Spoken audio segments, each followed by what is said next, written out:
We're going to dive into the story of a secret society, a group of working citizens, not the usual powerful figures you read about. Right.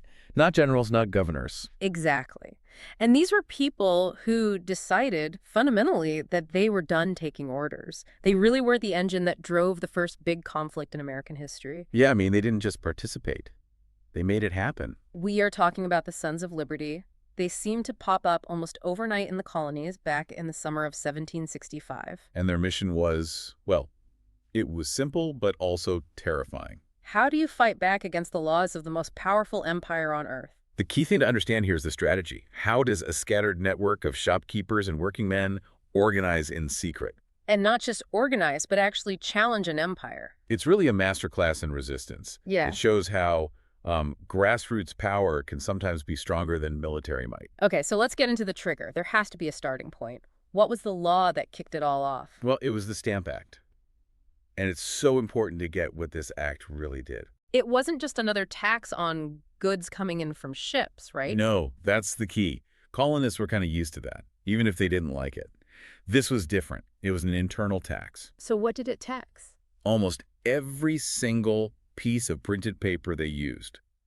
It required them to buy special stamped paper from the government. For what kind of things? Everything. We're talking legal documents, wills, contracts, Newspapers, too. newspapers, pamphlets, even playing cards. Wow, even playing cards. And the worst part, the tax had to be paid in hard currency, gold or silver. Which was super rare in the colonies at the time. Exactly. So it wasn't just annoying, it was a real drain on an economy that was already struggling. So when the money was one problem, but there was a bigger issue, right? A more philosophical one. That was the catastrophic part. The colonists deeply believed in their rights as Englishmen. And part of that was having a say in your own taxes. Right. They argued that since they had no elected representatives in the British Parliament, Parliament had no right to tax them directly. And that's where we get the famous line. Taxation without representation.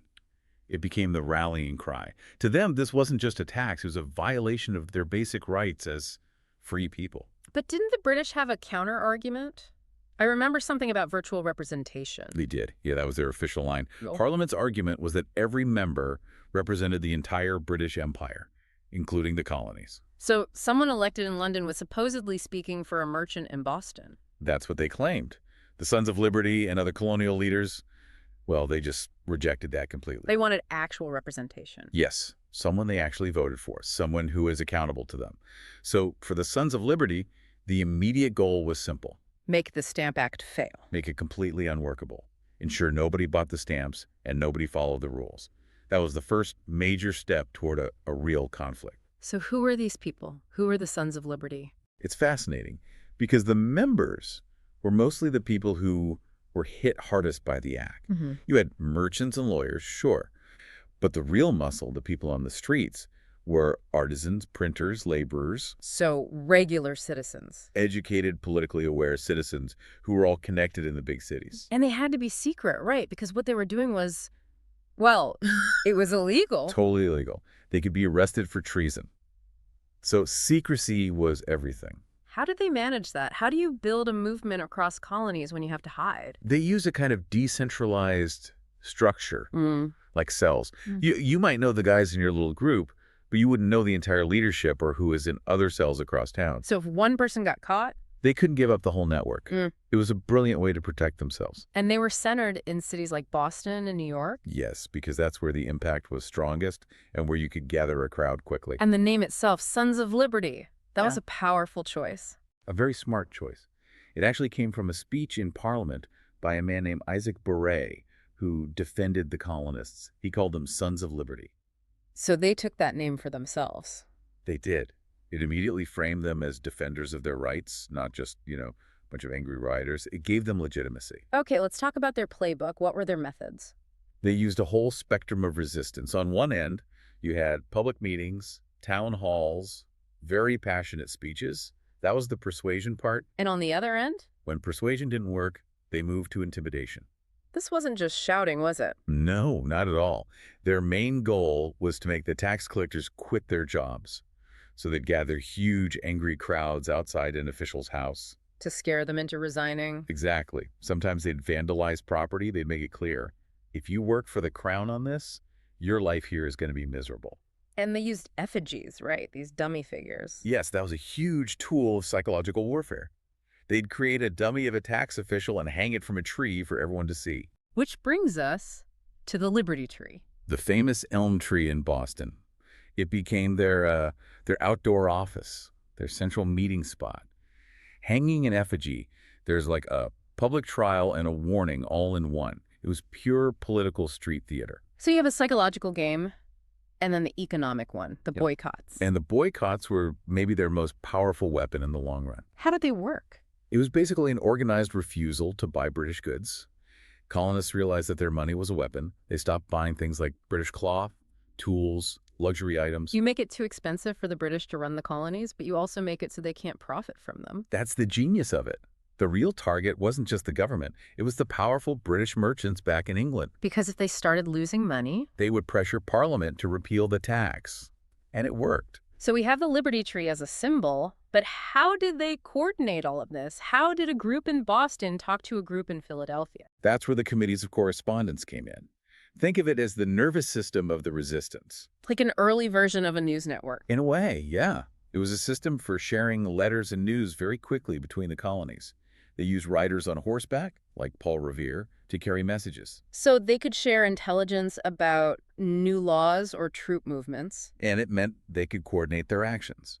A boycott in Massachusetts could be copied in Virginia just a few weeks later.